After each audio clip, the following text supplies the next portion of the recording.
Damos la bienvenida al doctor Tiberio Torres. Él es un experto en Derecho Tributario, profesor de la Universidad de Cuenca. La expectativa crece conforme los días transcurren y se acerca la transición gubernamental en Ecuador. En menos de 20 días estaremos ya con una nueva asamblea posesionada y también paralelamente en 21 días exactamente con un nuevo gobierno en Ecuador.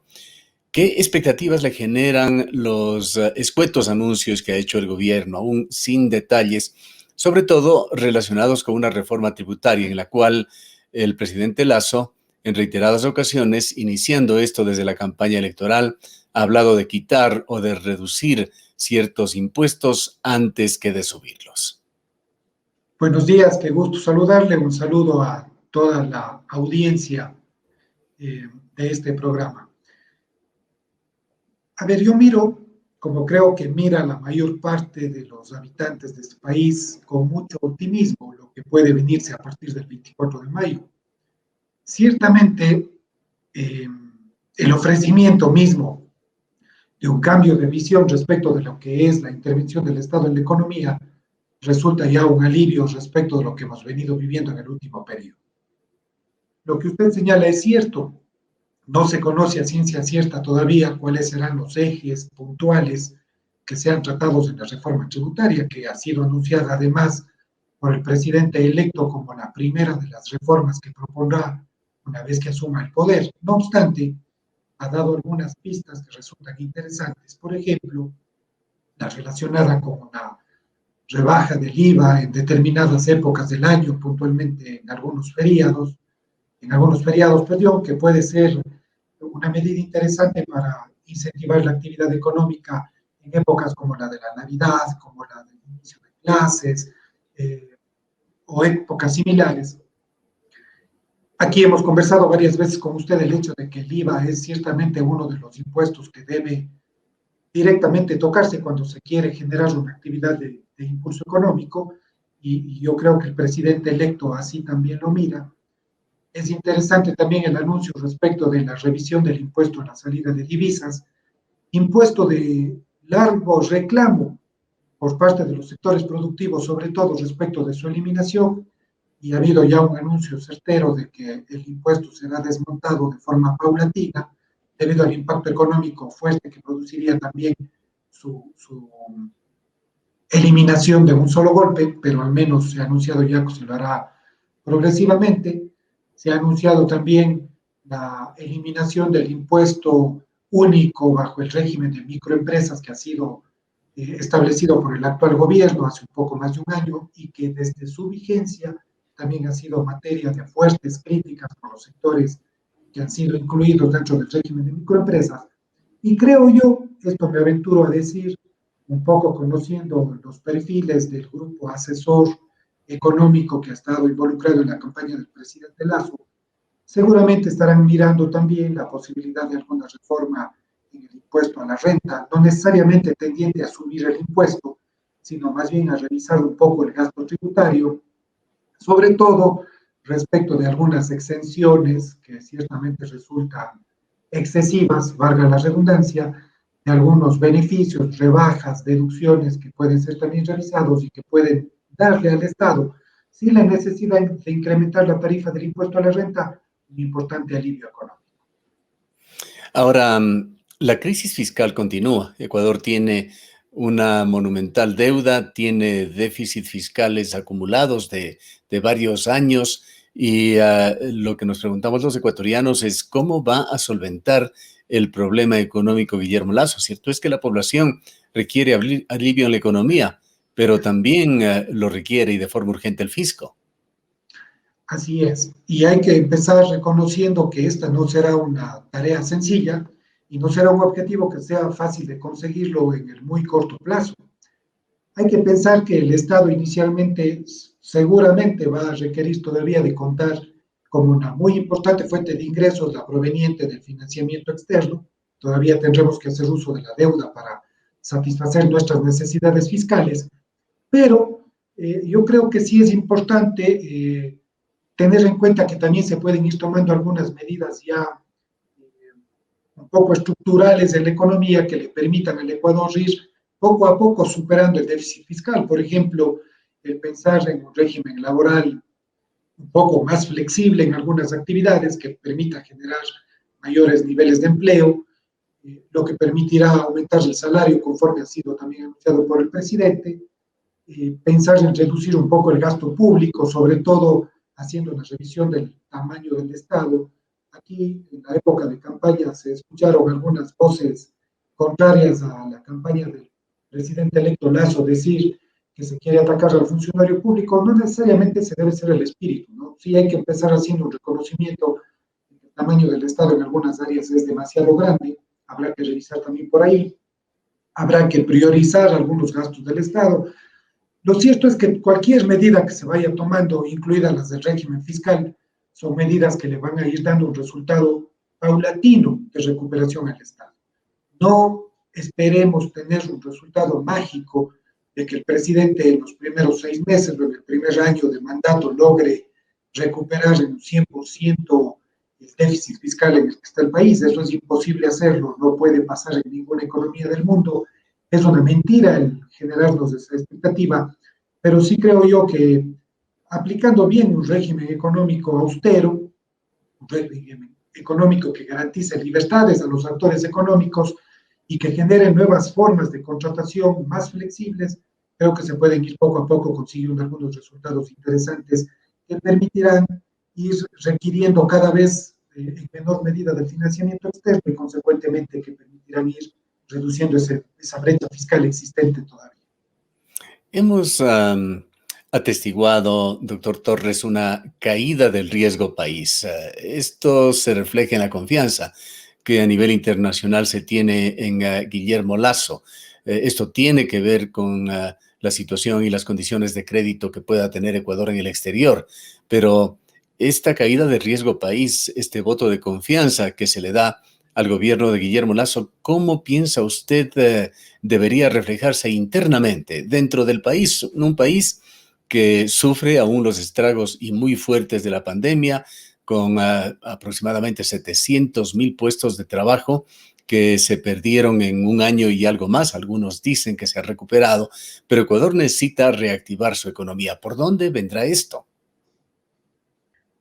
Yo voy a empezar haciendo un comentario que resulta un poco jocoso, pero que es cierto y que comentábamos hace unos días conversando con un amigo de estos asuntos. Y decía, el tema de los mercados internacionales en la economía un poco es posible comparar al mercado como una persona que tiene sentimientos propios y a veces los sentimientos están determinados o están influidos por las percepciones.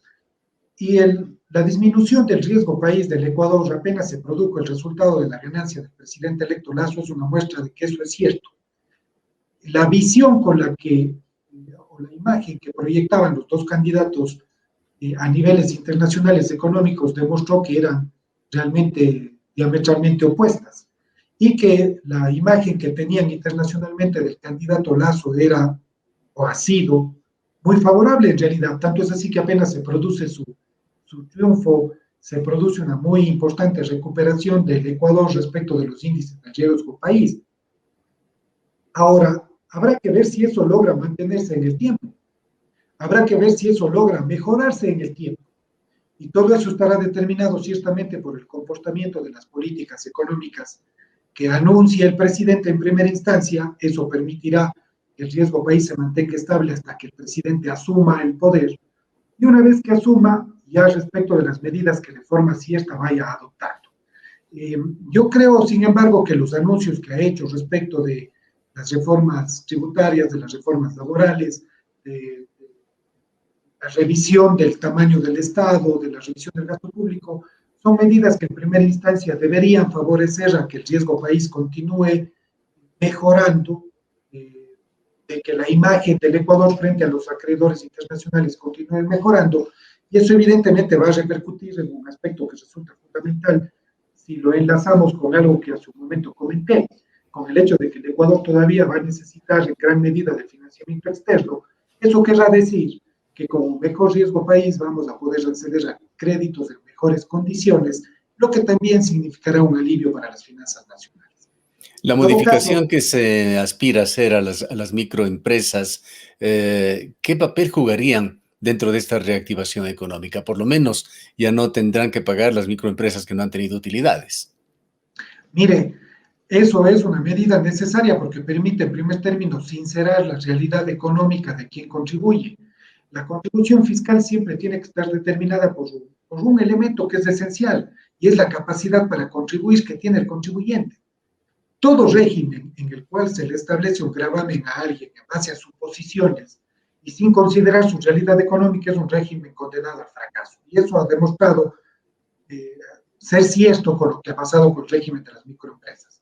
Hacer que las microempresas empiecen a pagar en función de sus reales utilidades, de su real capacidad financiera, evidentemente mejorará también la capacidad operativa de las microempresas, lo que sin duda alguna redundará en una mejor producción de este sector de la economía. Yo creo que esa es una primera medida necesaria que de por sí impulsará ya este sector microempresarial. Quizás en las primeras etapas del gobierno se eviten realizar reformas muy profundas en la economía, particularmente en lo que se refiere a reformas tributarias, pero ¿cuál piensa usted va a ser el camino en el mediano, en el largo plazo del gobierno de Lasso? Los gobiernos de derecha se caracterizan en términos generales por favorecer al empresariado, por favorecer a los estratos altos. Está claro que el señor Lasso no puede darse ese lujo por las actuales situaciones de Ecuador, por los antecedentes que existen, las protestas de octubre, el entorno internacional. ¿De qué manera piensa usted evolucionará este tema tributario en general y del impuesto a la renta en particular, cuando hay una especie de corriente en varios países en los que se están imponiendo nuevos impuestos, pero solamente a los sectores más ricos de la población? Quizá el mejor ejemplo que tenemos es en los Estados Unidos hoy bajo régimen demócrata con Joe Biden. Mire, usted tocó precisamente los tres aspectos que yo creo que van a ser los que van a condicionar la política tributaria y económica en general del gobierno de Lazo. El primero, el riesgo todavía presente de lo que en el Ecuador significó el octubre del 2019. Pese a que ha transcurrido más de un año de ese evento, ese fantasma de la inestabilidad política generada por octubre no se ha logrado disipar, y ciertamente es un elemento que el presidente Lazo va a tener que tener presente, porque los grupos sociales han demostrado que están alertas y que en el momento en el que sea necesario salir, van a salir. Este es el primer elemento que lo condicionará.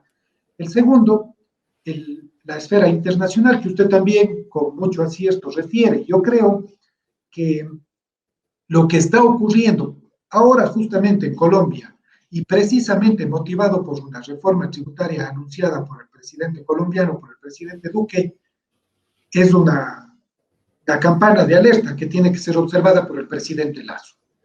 No puede pensarse en una reforma tributaria demasiado agresiva que produzca un efecto demasiado duro y directo respecto de las grandes mayorías en el Estado, porque puede desencadenarse un fenómeno tanto similar al de Colombia. Pero un tercer elemento es este otro elemento internacional que usted también trae a colación con mucha oportunidad. Y es el de que en el mundo, no solamente en los Estados Unidos, esto ya en el mundo va extendiéndose como un clamor generalizado, respecto de que es necesario de que los sistemas tributarios en general revisen sus esquemas de imposición sobre los más ricos. Los países más ricos del mundo vienen reclamando la necesidad de establecer impuestos a los agentes económicos más ricos de sus países. En los Estados Unidos el presidente Biden ha hecho un anuncio en ese sentido, pero en Europa también se reclama. Incluso los representantes de algunas de las más grandes fortunas mundiales por ahí han dado sus discursos en el sentido de que creen que es hora de que los más ricos del mundo empiecen a devolverle un poco más a los estados por esas riquezas que logran amasar. Dicho esto, yo creo que el esquema tributario en el Ecuador debe revisarse apuntando a reformas que no afecten a las mayorías. Creo que el presidente Lasso ya ha hecho un anuncio importante en ese sentido, al decir que no tocará el impuesto al valor agregado, que es el que ciertamente de mayor forma impacta a las grandes clases populares. Segundo, creo que debe pensarse un nuevo esquema tributario de renta en el que haciendo que las personas sigan pagando conforme a sus capacidades, sí se logre que las mayores capacidades económicas, que los más grandes o los más elevados niveles de riqueza estén sometidos a niveles más importantes de tributación. Sí es importante, el mundo lo reclama en estos días, porque el clamor del mundo es, en los tiempos actuales, superar la crisis económica global que se ha producido por el efecto de la pandemia precisamente, y que han visto como una de las alternativas a considerar el hecho de que las grandes fortunas en el mundo sean impuestas con gravámenes más altos. Eso también en el Ecuador ciertamente tiene que pasar.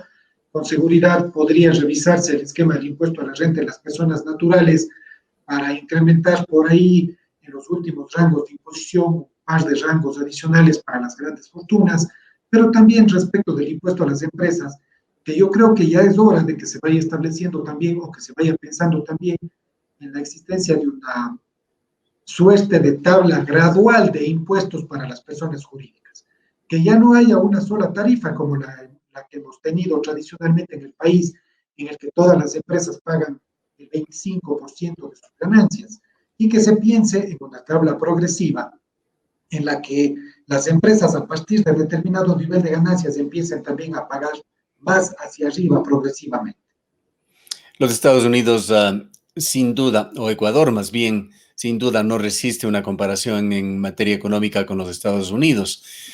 Utilizando este mismo referente, allá el presidente Biden propone que el piso para estos nuevos impuestos sea de ingresos, ya sea a nivel personal o empresarial, de $400,000 al año. ¿De qué piso podríamos hablar en Ecuador? Y a ver, es muy compleja su pregunta, porque ciertamente las dos realidades económicas no son comparables. Cuando uno habla de un piso de tributación en el impuesto a la renta, debe pensar que ese piso debe estar determinado por un elemento principal, que es que la persona llegue a ese piso luego de haber satisfecho ya sus necesidades. A eso es lo que los europeos le llaman el mínimo vital básico para efectos de imposición. Por lo tanto, no necesariamente debe pensarse en que el piso de tributación debe estar determinado por los ingresos, sino que debería más bien estar determinado por las utilidades. Quizás si pensamos en un nuevo piso mínimo de utilidad para empezar a pagar, el tema sea más justo. ¿Cuánto debería ser? Eso ciertamente es más complejo, eso solamente podrá estar determinado por lo que los estudios econométricos que realice el Servicio de Rentas Internas, el Banco Central, el Ministerio de Economía, el propio INEX respecto de los niveles de satisfacción de necesidades básicas de los ciudadanos determine, pero ciertamente tomar como referencia los $400,000 dichos por el presidente Biden no necesariamente son un referente aquí para el Ecuador. Ojo, estamos hablando de que $400,000 en el Ecuador de ingresos ya representa frente al gran universo de personas naturales un nivel de ingresos muy importante. Yo diría, me atrevería a decir que casi el que recibe $400,000 de ingresos al año ya no está mucho en la clase media, ¿no? Sino está un poquito ya despegándose de la clase media hacia arriba. Sin embargo, una cantidad es muy difícil decirla, insisto, solamente los estudios económicos que se hagan podrán determinarlo. Me parece que los $400,000 para los Estados Unidos estarán fundamentados en el hecho de que los ciudadanos americanos ya tienen satisfechas sus necesidades y luego de satisfacerlas se queden con $400,000 de utilidades, quizá. Eso podría ser una medida ciertamente que se compadezca con la capacidad contributiva. En otro tema muy importante para la economía y que de alguna manera está ligado a todos estos temas sobre los cuales usted nos ha ilustrado el día de hoy, doctor Torres, es el de el IES, el de la seguridad social, el tema de las pensiones, que también va de la mano por el Instituto Ecuatoriano de Seguridad Social con el de la salud. ¿Conoce usted los informes actuariales que existen sobre el IES? Este estudio recientemente publicado con el auspicio del Banco Mundial por asesores del gobierno ecuatoriano, entre ellos el economista de la Torre, que señala de que el IES es una especie de enfermo en estado crítico, que si no recibe un tratamiento, que si no se toman medidas urgentes, va a tener graves problemas que pondrían en riesgo de que sucumban algunos de sus más importantes programas ya tan pronto como el año 2022. ¿Cuál es su opinión sobre este tema? A ver, yo creo que es una realidad de la que nadie puede abstraerse. Creo que esta es una realidad que además extraoficialmente se venía comentando hace mucho tiempo y que ahora quizás solamente ha sido confirmada por los estudios realizados por los organismos internacionales que han auspiciado este estudio actuarial, que ciertamente demuestran el estado calamitoso actual del sistema de la seguridad social.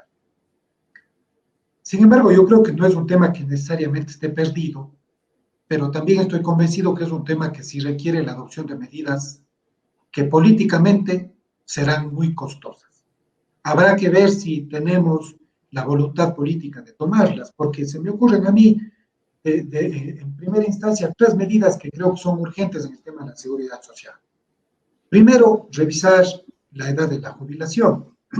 Hay que tener en cuenta que la edad actual de jubilación vigente en el Ecuador está parametrizada conforme los estándares de calidad de vida y de esperanza de vida que el Ecuador tenía hacia mediados del siglo anterior. Sin embargo, la esperanza de vida en el Ecuador ha aumentado. La esperanza de vida en el Ecuador ahora bordea los 78 años, es decir, al menos el seguro estaría cubriendo en un promedio de 18 años de jubilación a los jubilados, lo cual ciertamente no se soporta con la realidad actual del seguro social. Habría que revisar entonces la edad de jubilarse, incrementándola con seguridad. No son antojadizos, perdón, esos comentarios que se han venido escuchando ya hace algunos años respecto de que podría revisarse hacia arriba la edad mínima para jubilarse. Segundo, es también necesario aumentar el porcentaje de la aportación al seguro social, tanto patronal cuanto personal, porque también hay que tener en cuenta que los niveles actuales de aportación están determinados sobre la base de realidades que eran distintas, sobre la base de realidades en las cuales el beneficiario de la seguridad social era únicamente el afiliado. Pero pasamos de esa realidad a una realidad en la que actualmente el beneficiario es el afiliado, su esposa, sus hijos. Se han aumentado los beneficiarios de la seguridad social, se han aumentado las cargas para la seguridad social, pero no se han aumentado los aportes. De ahí viene también en parte el tema del desequilibrio de la seguridad social. Y En todo caso, sí, continúe, por favor. solo la última, y yo creo que aunque este tema ya fue materia de pronunciamiento incluso vía consulta popular allá en el gobierno de Sixto Durán Ballén respecto de la posibilidad de abrir el espectro de la seguridad social a las aseguradoras privadas para quienes así lo elijan, yo creo que es un tema que podría volverse a poner sobre la mesa. Ojo, no quiero decir privatizar el seguro, no quiero que se malentienda esto. Quiero decir fortalecer el seguro social público actual, pero también abrir la posibilidad de que quien desee pasarse a un seguro privado pueda hacerlo, bajo un régimen de solidaridad. ¿Qué dice esto? Que no puedo yo simplemente escoger irme a un seguro privado, entenderme yo con mi seguro privado y desentenderme del seguro público, porque se pierde el carácter solidario de la seguridad social. Yo podría pasarme a un seguro privado, pero parte de mi aporte al seguro privado tendría que destinarse al seguro público para cumplir con el régimen de solidaridad que la seguridad social así lo impone. Para finalizar, doctor Torres, es un hecho de que hay un equipo económico del gobierno de Lasso que está preparando una reforma tributaria y, de acuerdo con el compromiso del presidente, esta se dará a conocer el mismísimo 24 de mayo. ¿Qué expectativas tiene usted en cuanto a qué contengan estas reformas? Tengo expectativas buenas, conozco del buen hacer de algunos de los asesores económicos del presidente Lasso. Espero, por tanto, que el producto sea bueno. No obstante, creo que ahora mismo pasan ya por un apuro inicial, que es el que seguramente estarán ajustando su propuesta sobre lo que está pasando o sobre la realidad que está atravesando Colombia. Eso les habrá obligado a revisar alguna propuesta que pueden haber tenido por ahí. Pero creo que en líneas generales las expectativas son buenas. Creo que en líneas generales el régimen tributario tenderá a simplificarse, a disminuir el número de tributos vigentes para fortalecer algunos que resultan ciertamente los más relevantes, como el de renta, como el de IVA. Y en resumen, al simplificarse el esquema tributario, espero yo que las actividades económicas se vean ciertamente incentivadas, estimado ingeniero. Muchas gracias, doctor Torres, por habernos acompañado. Siempre es un gusto. A usted gracias por su oportunidad. Han escuchado al doctor Tiberio Torres, experto en Derecho Tributario y profesor de la Universidad de Cuenca. Nos vamos a una breve pausa.